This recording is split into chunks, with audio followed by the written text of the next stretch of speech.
Also, we build AI technologies uh, to chat with your data, to ask questions to your data, to make intelligent decisions on your data, and the application components that help you build intelligent applications to, uh, co- to for your business needs.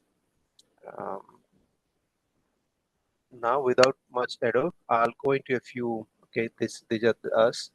Uh, we'll talk about a few concepts, show you some demo to get you excited about this new exciting field, and the tools and technologies that Microsoft brings to help you build AI-ready applications for your business on your data. Now, let me kind of ask a question to you all: Is that what are the most frequent activity you do? Whether it is talking, walking, sleeping, reading, writing code, analyzing data. No matter what you do, the most important activity you do is actually generate data. No matter what you are doing, there is something behind the scene which is generating data for you, for your activity. When you are walking, when you're talking, when you're watching some videos, attending a meeting like this, uh, even sleeping. Uh, Even sleeping, there are sleep trackers these days which are capturing data to give you an output. How many hours did you sleep? How sound was your sleeping? So, so data never sleeps. Data is always working. And no matter in which field of work you are and what your profession or job or role, you can be a software engineer or a healthcare professional or a dentist or a teacher or a driver, you are generating data. So your contribution to the world, the biggest contribution you all are making is actually generating data. And the data is important. And guess what? This is somewhere a snapshot from somewhere mid 2023. In 1 minute, all these things happen on internet. You can imagine how many text messages being sent, how many emails being sent, how many videos are being watched, how many apps are downloaded. And things are not just uh, text. Things are photos, things are videos, things are all different dimensions of data being captured, being used, being shared all the time. And each of those activities are actually generating further data. When you're watching a video, you watching video is actually generating data, keeping track of how far you have gone into that video so that next time you start, it can get you back on that spot. Now, guess what? 1 minute is actually more than 15,000 person hours for the whole world. With 8.1 billion people in the world. If you add that together, it comes to more than 50. So you can imagine 1 minute is not a small thing for the world, and hence all this data is being generated. See, look how many chat GPT widgets are being made. This is definitely much more than that because this was sometime from um, mid 2023. In last 6-7 months, definitely it has gone many folds. Now, with this, data is important, isn't it? It's super important because data is actually the byte representation of your business and life. No matter what business you're doing, it is being stored in some form of data. From every walk of life, from every activity of life, things are being stored in the form of data. So it's actually a representation of business and life. We may not come to realize that how data has been shaping ourselves. Now think of this. The data has a desire too. The data doesn't want to be just sitting idle on some storage, some server, some cloud somewhere, and just doing nothing. While you are sleeping, uh, the data was working hard to get itself generated, make its way through the internet, get stored in some server, some storage, some cloud, not just to get stuck there. It wants to be used to make some value to the human life. While you are walking or while you are taking a run and watching the beautiful sceneries, the mountains and clouds and everything else, guess what? The data was working hard. It was getting generated, going somewhere. It is sacrificing the views to get itself generated and stored so that it can be useful to you sometime later. So for all these things that data does, it has aspirations too. Bring the emotion of data into thing. Data wants that I will be used. Someday I'll be used. Someday I'll be bring value to human life, not just to one human life, the person who collected it, but the value to the mankind and the humankind. So that's important. And to do this, uh, the data has the ability actually to transform life and transform business, and people are doing it. Now, this is not new actually. Data is being used in many different for many decades, but time has come that we must empower every byte of data to reach its full potential. That's the motto of our group actually. We want to provide the tools and the capability so that every byte of data on Earth or outside Earth as well. Now data is coming from the outer space as well. Every byte of data uh, must be empowered to reach its full potential. And um, to be able to get there, communicating with data, using data, talking to data, chatting with data is not new. People are doing it, storing data for decades, using data for decades, asking questions to the data for decades. But usually this has been through some precise commands. Um, Tell me the location of this restaurant. Tell me the how much sales we did in last quarter. The very precise commands and very precise answers. Those could be through search, could be through database queries, it could be through some programming, but people were interacting with data for a long time. But what is changing now? The change that is happening is that the usage of data and the input and the output doesn't have to be very precise, because the world around us and the life around us is not completely precise. We give answers and we ask questions in a slightly fuzzy manner. Sometimes we get a slightly fuzzy answer from people around us. Forget about computers, forget about technology. You ask questions to a colleague, to a friend, to a family member. You may ask question in a fuzzy manner. You may get a little bit fuzzy answers. Uh, let's say you are starting from work to drive back home, and you get a call from your spouse. Okay, when are you reaching home? Because in a few minutes, and they can add the context. How far is your commute? How much usually it takes? How far, what can be the traffic at this stop point in time? They use that context, prior information, to kind of a generate an imprecise answer. But the imprecise answer is not necessarily imprecise. It is relevant. It is useful in a human context. Same thing applies to machine context as well. The imprecise does not mean that it is irrelevant, whether for humans or for machines. Imprecise data has a lot of relevance too. And how do you derive it from imprecision to relevance? Because that's where the intelligence comes into picture. When humans are interacting, they use human intelligence, which has been built over the years from various data they have collected in their mind, the context they know about the particular conversation, and they are able to derive relevance for themselves. In the context of machines, it is of course artificial intelligence. So what we're going to talk today actually is to how to chat with your data, how to ask imprecise questions, how to get answers which may not be very precise but very relevant, and very impactful to the situation that you are trying to solve with that data. So do chat your data. If you're not chatting with your data, you're doing three mistakes. First of all, I'm missing out on some fun, because we'll show you some examples and demos where you'll see some how how interesting it can be to chat with your data. The second thing, you're doing injustice to the to the data which is working hard for you. Is being collected, being captured, being stored all the time behind the scene. And the third thing, you are not unlocking the potential of the data. It can actually help you transform your life. So go ahead, chat with your data, because artificial intelligence is giving us those tools. And the AI is a broad field. Is today's flavor is generative AI, but it has grown over the years and decades to come to a state of maturity where it can actually be used to the day-to-day activity and human life and professional life as well. And uh, think of how LLMs have been evolved over the years. You can see that dozens and dozens of them are coming. More are being built as we speak now. Add to the mix the SLMs that have come into the picture. Add to the mix that domain-specific language models are coming into the picture.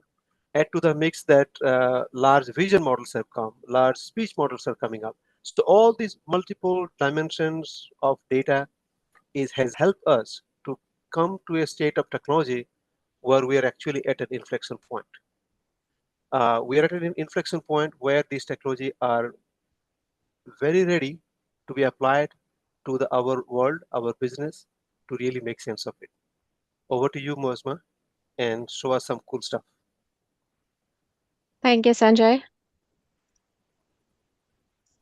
So, as Sanjay mentioned, and I think most of you are patiently waiting to go into details, as we have audience from all over the world, so it's better to go into the context and talk about all the things that we are going to be talking about, right? So thank you, Sanjay, for providing us some details around that. So as the world is changing, hopefully you can see my screen. And the world of AI is also changing, right? The most important questions that we get is what happens about our data, especially when it is about privacy and security of your data. When you are building these chat applications, this is very important to understand how your data is stored, who has access to data, what is happening to data. So Microsoft runs on trust. This is something we share internally and externally. Your data is your data. It's as simple as that. The second part is that your data from any fine tuning is not used to train the foundation AI models. So we'll talk about RAG. I think some of you are already aware of that method. So this is basically to augment these fine-tuned model, these large-scale models, and then fine-tune with your information. But they are not used to actually train any of these foundational AI models. Your data is protected by the Azure Cloud Compliance. So there are many compliance certifications and things that we go through. But as a data professional, I think we all are in this at this point that to really think through how we build these applications, what are all the different interactions that we do with data, who is touching the data, and all of the standard stuff that we have been doing for a couple of decades now are coming in the AI era, and we have to think from a AI perspective as well. So let's talk about some concepts, and then we'll go into demos and show you some things that you can build today. And as this field is also evolving at a very fast pace, would like to learn from chat here and others. What are you doing in this space? So make it more interactive and ask questions as well. So the first concept is retrieval augmented generation, right? So RAG. I'm sure most of you here have either heard some form of it, known it, or maybe build applications using this. So this is a very simple explanation of it. I'll try to explain. So these large scale models, or even SLMs, or anything which is a model which is pre-trained with millions or billions of parameters, has an information stored in it, right? Has the data stored in it. It has information about the relevance. It has information about that. But if you're talking about a particular scenario that is related to your data, what you do is basically that knowledge base, you augment that, and that is the method that we called RAG. By doing so, this offers a deepened context to the LLM models, and you can get the final output that is more relevant to you. This field is also evolving. There are new concepts coming in, such as ranking and height and a few others. So would like to again learn a little bit more about what you're seeing and how that is going. But this is kind of becoming a table stake at this point to start chatting with your data in the context of these large scale models. The second concept is around prompt and prompt engineering. So somebody in the chat already mentioned that prompt and prompt engineering is becoming more and more important, right? We all are aware of it. The better your prompt is, the better your results are, right? And think of in the 1990s or later in that, when computer came out, right? Your computer programming was your instruction to the code to tell what you want from it, right? Now to these AI models, these prompts are the same thing. So more and more, I'm thinking for folks are talking about these models as kernels. So you are actually interacting with it through those prompts. And prompt engineering is becoming more and more important. So the list of prompts that can be used to respond, to get a response from LLM, have different kind of categories. They could be instructions. They could be giving some primary context. They could be given examples. For example, I can say, this is my example, provide me another topic related to this example, something like that. It can be some cues for it to actually explore, and it could be supporting content with your own data as well. So these are some high level categories. Again, would like to learn more about what you're thinking and what is relevant from your perspective in terms of prompts and prompt engineering. So that's a very important concept. The last concept, which again we'll share here, there are many others. So there are a few other things which is around vectors and embeddings. So think of your data, and Sanjay talked about how much data we are generating every single day. So right now, this meeting is being recorded. So there's an audio, there's video, there's the chat, everything is going on, right? All this data can be converted into basically an array of numbers, which is what we call vectors. So it's a mathematical thing. You can convert text into vectors using any of these transformer models, which are text models. You can convert an audio into this, and you can convert video into this. And think about other types of data as well that can be converted into these. Right now, these large scale models are really effective with text data. And today we're going to talk about chat and text. So that is the context for today's meeting. But that feature is not far away, where we'll have those multi-model approach where you can actually do multiple things in the same workflow as well. And right now there are specialized models for both, and some of these innovations are happening across these as well. That is happening at ChatGPT, OpenAI, Google. Everybody is doing something in this area. So that's the basic concept. And the embeddings is the second concept, which is an important understanding of what features the data has. For example, generating an embedding for words person and human, we would expect their embeddings or the vector representation to be similar in values, because the use case that is there for that is to find similar search, approximate search, and the large kind of algorithms in this space also rely heavily on these embeddings. Again, how to generate these embeddings, what different tools to use. There are plenty of options out there. We're going to talk about Azure SQL and Azure AI services here, and how you can actually build these applications, and we'll show you some demos. So let's get into some demos. So the first, this is the link that you can go and find out more information about it, AKMS/SQL AI. We have documentation and some links there.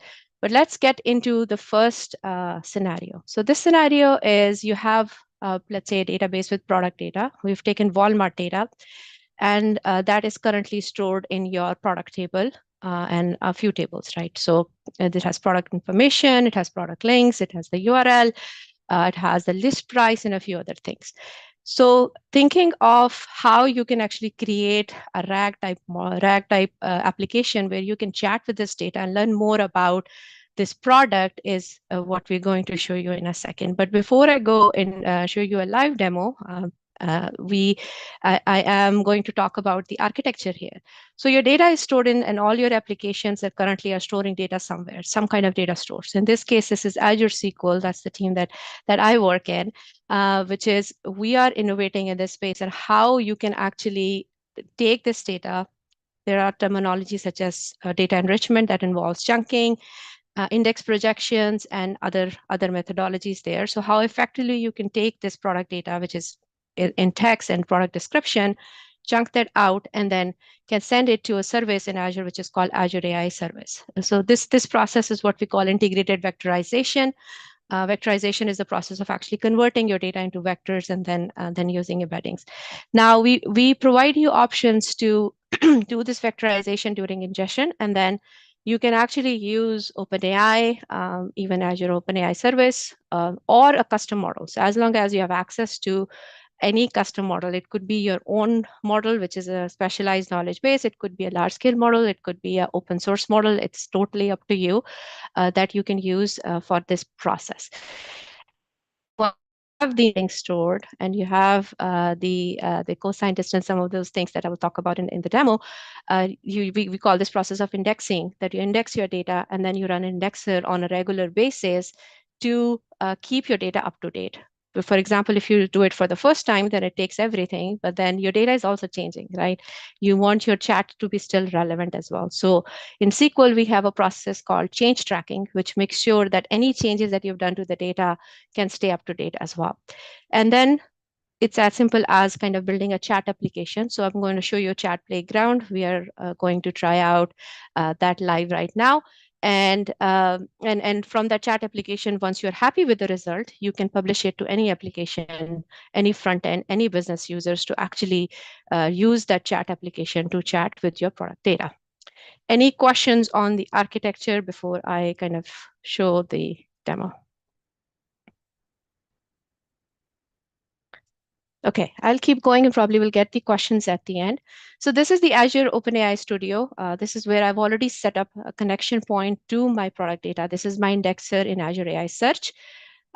This is the chat playground, as I was mentioning. This is currently in preview. It is coming out soon as a generally available option. But if you are interested, feel free to connect with us. We will be happy to get your feedback on these features as well.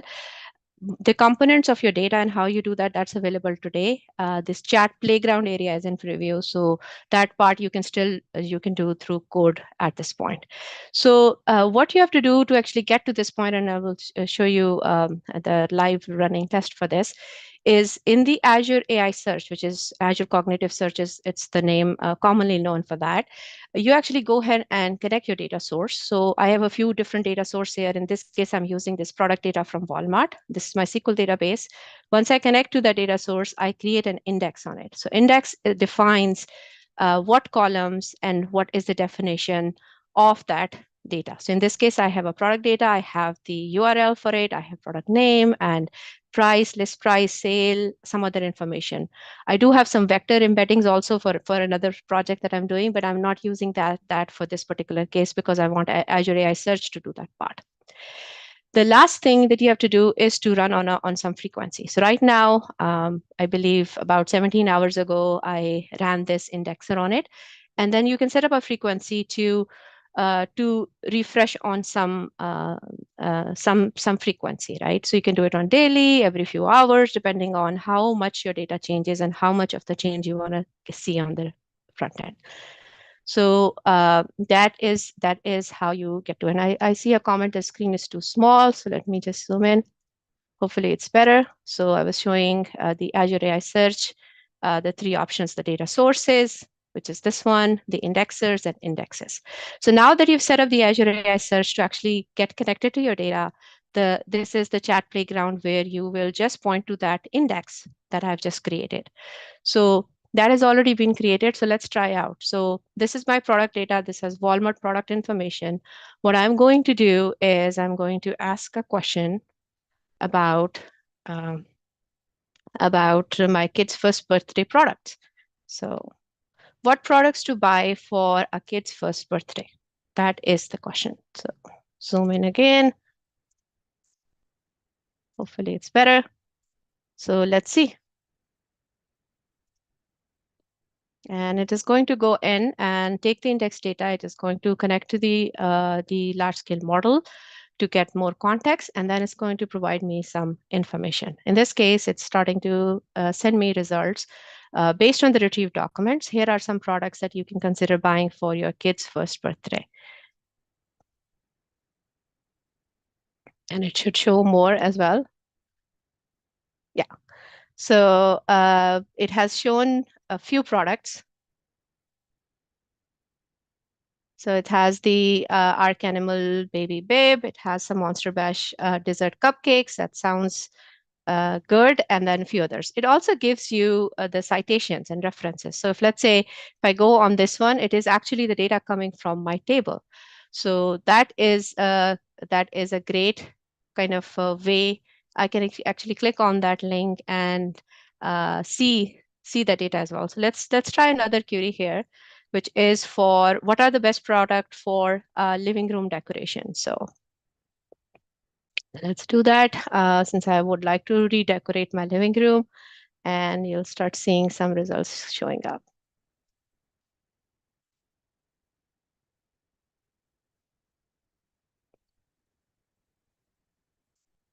Okay, come on.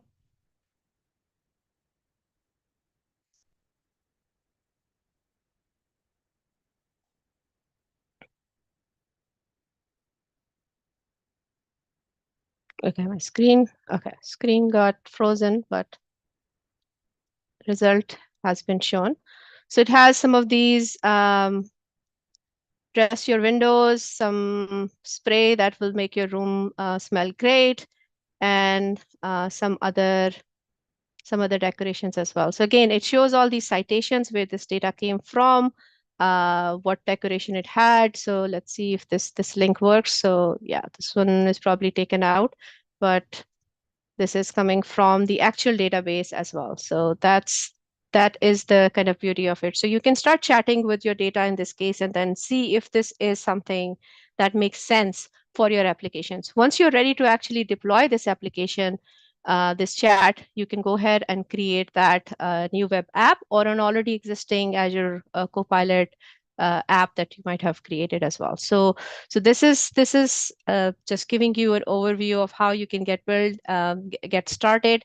The beauty of this thing is that the more accurate your index is, the more skills. There's a concept called skill sets. The more accurate skill sets that you build around that, the result of this kind of chat becomes more accurate as well.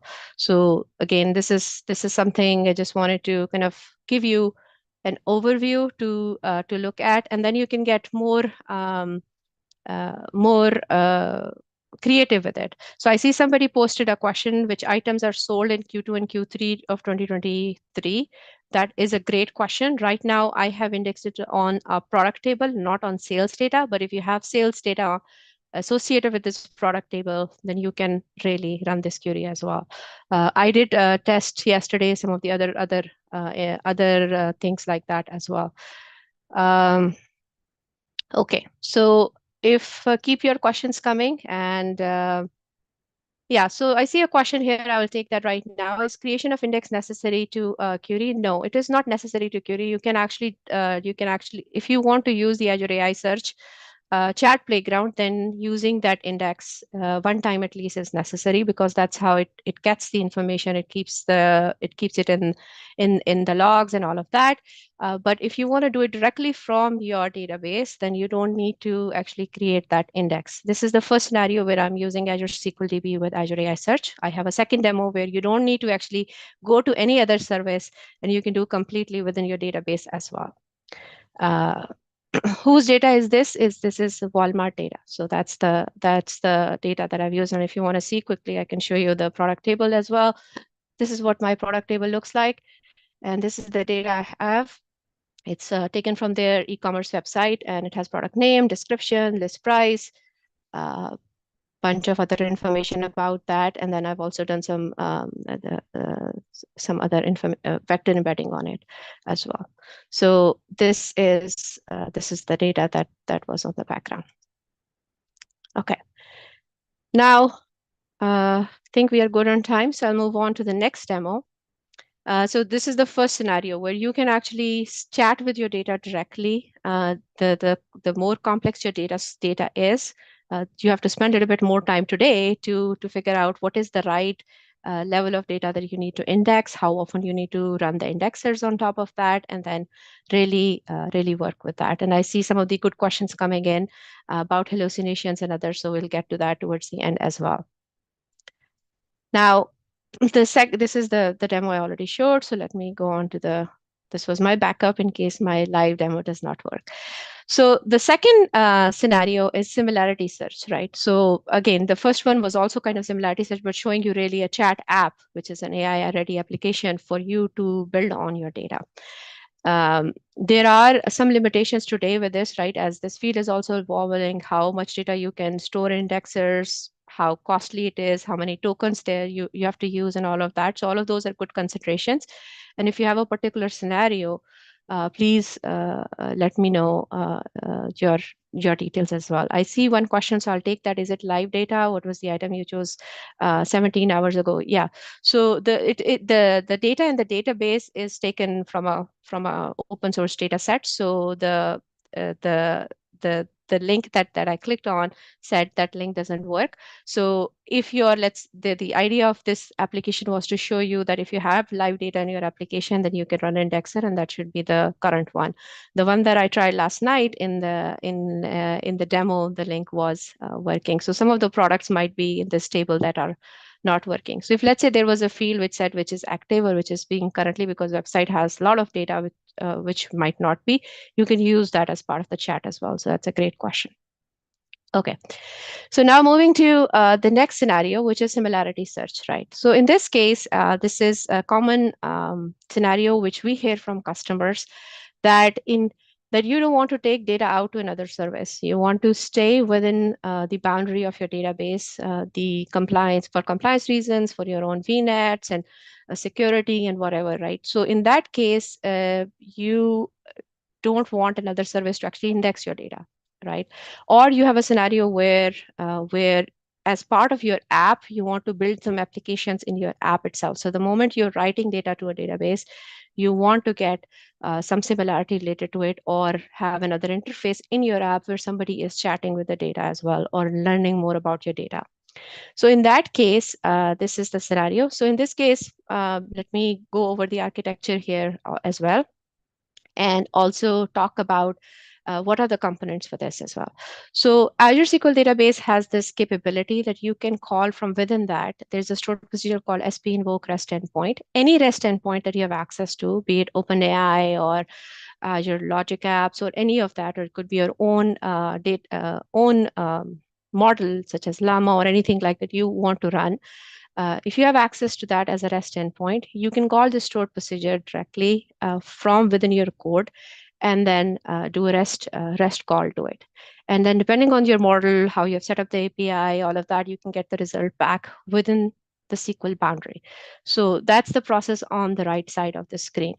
You can be more programmatic. So you can use Azure Functions, for example, and instead of like calling it every time, you can write functions that any change that happens, depending on how your logic is, you can make that Azure function more mature as well. So this is a typical kind of reference architecture that we are seeing customers doing a lot of interesting intelligent application building directly on Azure SQL DB. This is a unique capability from a compete perspective, and knowing what other databases are doing. Most of them have external ways of doing this, but this is something very exciting, and we see a lot of customers currently using that. Now, in this example, we're using OpenAI. Again, you can use any of your own REST endpoints, or any of your that you have access to, or anything that is built in open source as well. This is the link if you want to try this sample out completely as well.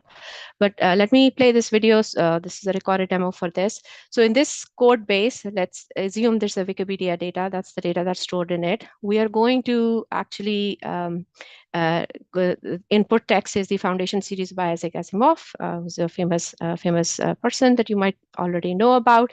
And this is the stored procedure. So what we are going to actually do is call OpenAI embeddings and get the results. Now that we see this is the embedding, so now we have converted that data into embeddings. That's the concept that I shared earlier. Now that I have the response, I'm going to extract the title and vectors and store it in the database. So in this case, every vector now has a vector value. Storing in a database is the next step. The last step is to actually calculate a cosine distance. This is one method that a lot of folks use. You can use Euclidean distance or dot product depending on what type of app you're building. This is the function for it. And in this case, you can see that it is showing from the data, of course, the closest one, the other articles that are related to it. So it's pretty accurate. Isaac Asimov, Three Laws of Robotics, all of those are closely related to this. So somebody asked this question earlier, what is the way to do that within your database where you don't need to actually create an index on it. So you run this process and save it locally. This is the way that you can do it. If you have any questions on this, I'm happy to take that. Okay. So this is the second demo. And yeah, thank you, Sanjay, for posting the link for the product data as well. So this is the second scenario. So just to recap what we have talked about so far, we talked about concepts. We talked about why chatting with data is important. And then we showed you two scenarios, one with Azure SQL DB and Azure AI Search. And then second scenario within Azure SQL DB, you can call an external REST endpoint to do vector embeddings, and then have vector distance functions to find the closest vectors. And then from that point onwards, you can make that as part of your query.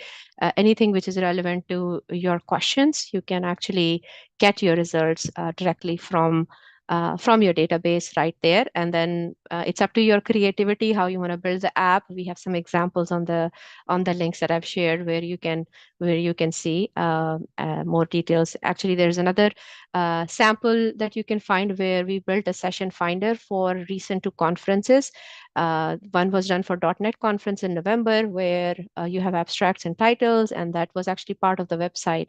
So I'll post the link here shortly as well for you to look at that example. So that is completely done with this this architecture that I just showed you.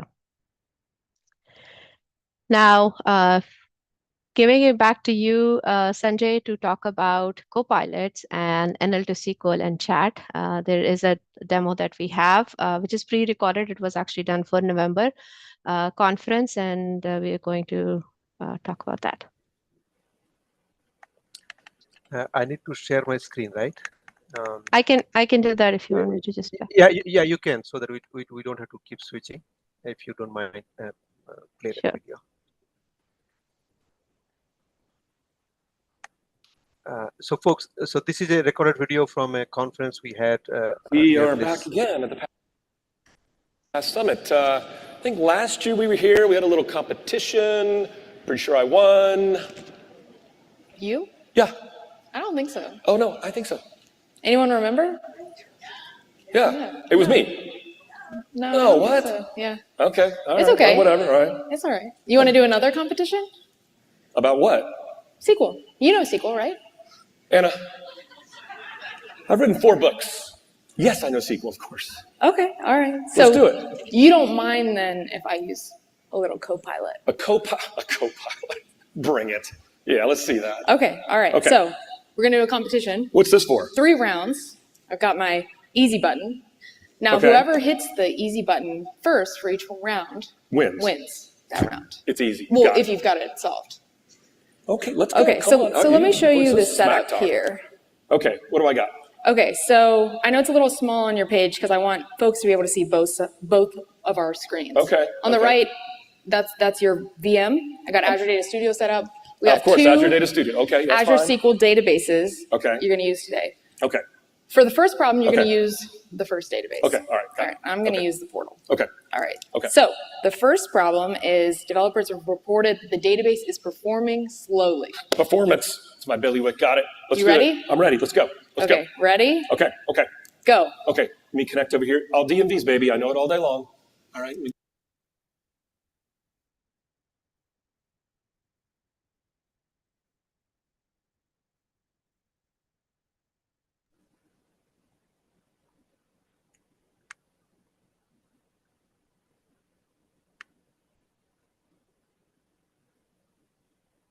Go with clear, compare, new query. What is it? It's use IntelliSense. It's resource stats. DS, DMDB, that's where I'm going to start. DMDB, resource stats. I'm going to here. It's easy. I got it. What? What'd you do over here? What is this? Yeah, okay, so what you see is the Copilot figured out that the CPU usage was high. It also found 2 queries that I could fix to make it perform a little bit better. I could have done that. You would have gotten there. I would have gotten there. Yeah, I got it. Yeah. You know what? It also says, refer to free training by SQL expert Bob Ward.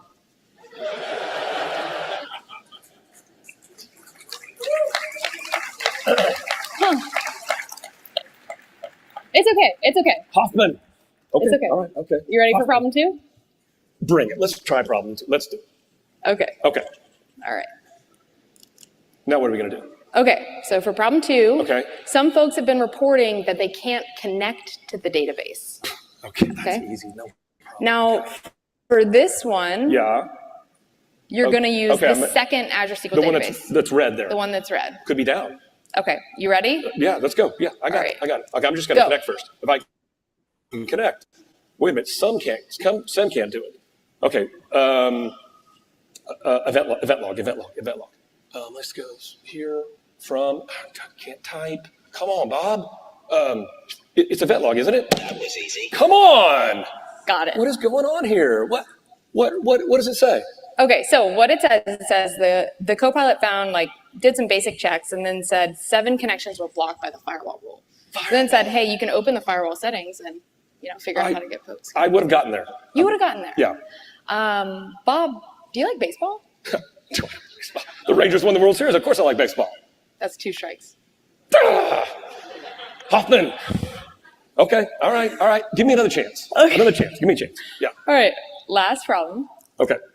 What do we got? Okay, so let me pull up the last problem. Now, this problem 3 Yeah. says, find the most recent orders for customers who have sales Oh, over this is a SQL problem. 100,000. Yeah, okay, we're doing a problem. SQL. Okay. I know it's we got it. Okay. No Okay. problem. Got it. Okay, so I'm gonna copy this query over here.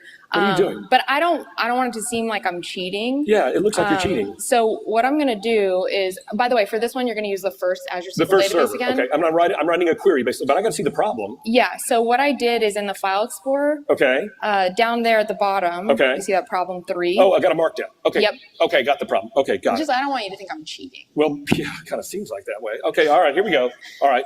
Okay, you ready? I'm ready. All right. I can already tell. This is CTE. It's got to be. Okay. So with, I can use IntelliSense here, right? With customers as, let me go. So select. Okay. But I got to know which table I'm doing. Select star from. Let me go here. Come on, what is going on here? There's no way you did that. Yeah. Not for that. Yeah, so Copilot actually has natural language to SQL capabilities. So I just kind of pasted in what we were trying to do. It didn't work though. Yeah, I wrote this CTE. You were talking about that, right? Yeah, it was CTE. Yeah. Yeah. I would have done that. I would have gotten there. Yeah. You would have gotten there. And Yeah. by the way, Bob, there's a GitHub Copilot in Azure Data Studio. Should have could have told been me using that before we got on stage. That would have helped me. So yeah, thanks a lot. That wasn't bad. You did okay. You did okay. I did okay. I won all 3 rounds with Copilot. Maybe so. I don't know. I guess. Sharish, man, help me out here. Yeah. Cool. Thank you. So that's a purposefully done, dramatized, funny video. Bob Ward and Anna, they work in my team in SQL. Bob is a 3 decades experts on SQL, has written 4 books, the world's #1 troubleshooter on SQL Server and Azure SQL anywhere. And you can see the purpose of the video is not to show you how co-pilots can beat world experts like this, but how it can assist them, how they can scale, how they can do more with the tools in their disposal. So you can see how Copilot can actually help you chat with your data. And in this case, the troubleshooting data could be your telemetry data. If you're running a business, if you're running a service, this data is not necessarily your customer-facing data, but some data that you have been storing to maintain the health of the system, to maintain the progress of the system. You can actually even chat with that data to come up with faster troubleshooting or faster help with building things. Thanks, Muazma. Next, what are we showing? Yeah, so the last demo is the NL to SQL. It's kind of the last part of it. So this is, you can imagine complex queries, right? So there are whatever time it takes for you to write a complex query right now, including CTEs and subqueries. You can get some help here as an AI assistant from NL to SQL service, and you can write, like you can see within a few seconds, it generates a very detailed, very accurate query that works. So of course, always double check the results of what you're getting, and then if it is up to what you're looking for. But these are the things that we are working on very heavily to provide AI assistance, not just from your application or business user perspective, but also you as a application developer or maybe an IT admin or DBA that you want to maintain your systems, be on top of those things as well. So this is the last demo we wanted to show you, and I think it's a great time to get some of the questions in by all of you. So feel free to come off mute, or I will go through the chat and go through the questions that you have. So if I had to summarize the session so far, it's just to show you the art of the possibility today with Azure SQL and Azure services. You can do it within the SQL DB. You can do it with Azure AI Search. You can use the NL to SQL and chat and Copilot capabilities to be more productive when you're building these applications, be it writing SQL code or understanding what's happening in your deployment for Azure as well. So let's take a few questions. Yeah, Mosma, there is a bunch of questions there. So I'm taking the easy ones. You can take the difficult ones. Okay. So I see a question that should I be worried? I'm a SQL DBA. Absolutely not. You should be very happy that you have more tools to do your job better. I'll give you an example. One of the Most interesting part of my job is to meet a lot of customers.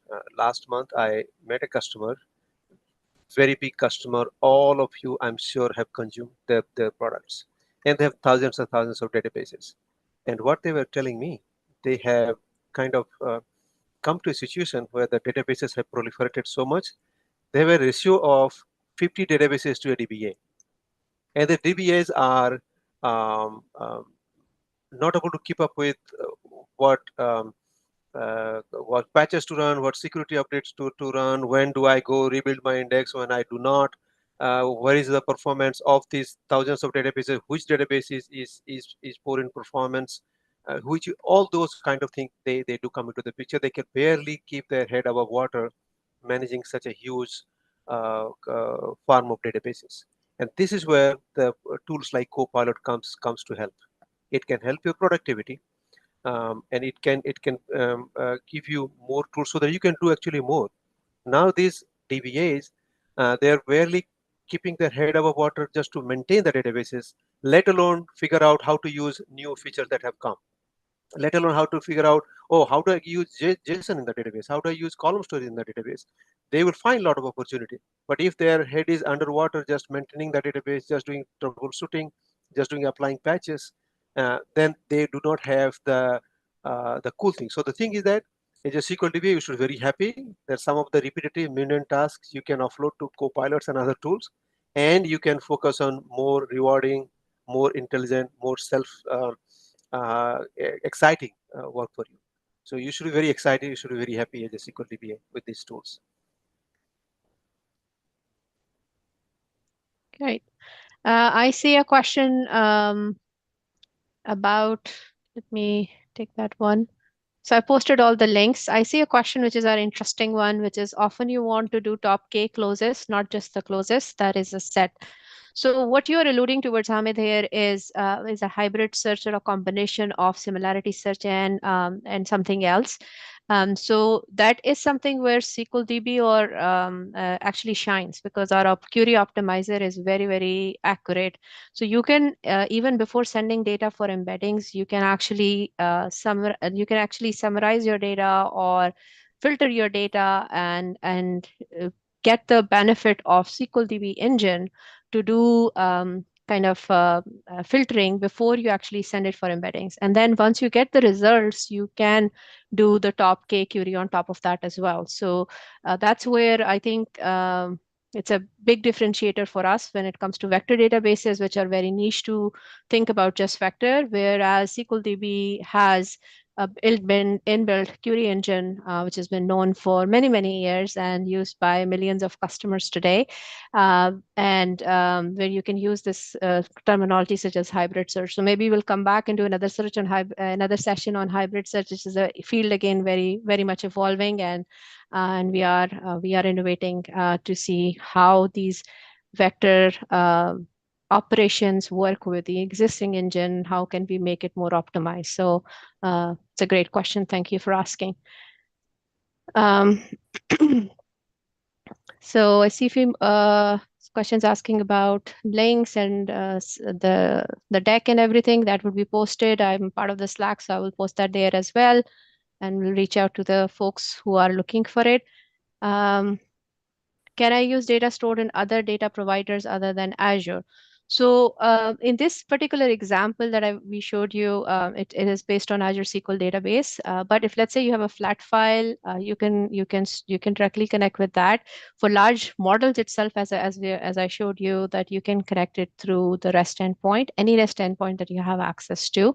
So that is another way to actually kind of add that data on top of what data you already have. So you can do that. But Azure SQL, I will also mention the SQL DB or SQL Server is the only database out there which is available in all clouds. From IoT Edge to a local container that you can run on my local machine. I use SQL CMD every single day on my local machine, which is a container for my machine, and I do all the tests at my local server to cloud and any other cloud provider as well. So you can actually build these applications regardless of what compute and backend that you want to use and infrastructure you want to use. It can be on-prem, it can be in the cloud, it can be in your computer as well. So yes, there are possibilities to do a lot of this outside of Azure as well, with a combination of where you want to store this and not. And stay tuned for. Sorry, Yeah, go but there is a question from Hamid on is vector a data type in SQL Server, and vector indexing part of SQL Server maintained like any other index? Uh, there are a lot of SQL folks here. So what do you think we should? We should have one? We should have a vector data type in SQL Server and Azure SQL? Give me thumbs up. You're all customers. If you want it, you'll get it. So yeah, we'll work on it. Today, a native vector data type is not there, but we have a way to store vectors in other forms within SQL. Some of the demos that you show today are actually using vectors in terms of either JSON format within the database, or you storing them as a rows and columns and then compressing them in column store and using the benefit of column store index. So there were ways to do it today, and actually we can post you a sample and a blog that we have written how to do that with current capabilities. But the demand for having a native vector data type is heard, and we hear that. So thank you for the input. We'll work on it. Yeah, and then I've shared that link of that sample where you can actually see how you can do it today. And as I said, like SQL Engine has very strong column store, and we have actually tested the performance of it for large vectors, which works really well. So definitely check that out, and more to come on that. So thanks for asking that question. One more question is very Yeah. good question. What dialects are supported, and how do you know the SQL is optimized for the target? Very good questions. So the dialects are actually very context aware. So if you use this Copilot against SQL Server or Azure SQL, it knows what to use. There are similar ones because Microsoft itself provides a PostgreSQL service, a MySQL service, and we also have a data warehouse which has a slightly different dialect and command structure than the regular SQL server is. So when this Copilot is used against the right database, it knows the context. It knows what type of database you are connected to, and it will generate from that for that dialect. How do you know the SQL is optimized for that target? You don't. So honestly, so this space is evolving. So today you do see very good, very relevant, well optimized, but there is no guarantee that that is the most optimized SQL you can write for this, because obviously it is written using some knowledge base somewhere, and that is where the DBA's role will not go away. Developers' role will not go away, because they need to bring in the human intelligence, augment it with artificial intelligence to make it work. But the good part is that it can improve your productivity in such a way that it can give you a very well working, reasonably optimized query fast. So then you can use your time to either tune it or understand it, and go from there. It's a very good starting point. Technology will become smarter, evolve, and soon you'll be able to get which is absolutely the best, most optimized SQL that is being generated from here. Muazma, over to you for maybe one last or Yeah. two last questions. Yeah, I'm responding in the chat for a few questions. One question was about in the first demo, what happened, where was the embedding? So embeddings was actually taken care by the Azure AI search. And then the related question was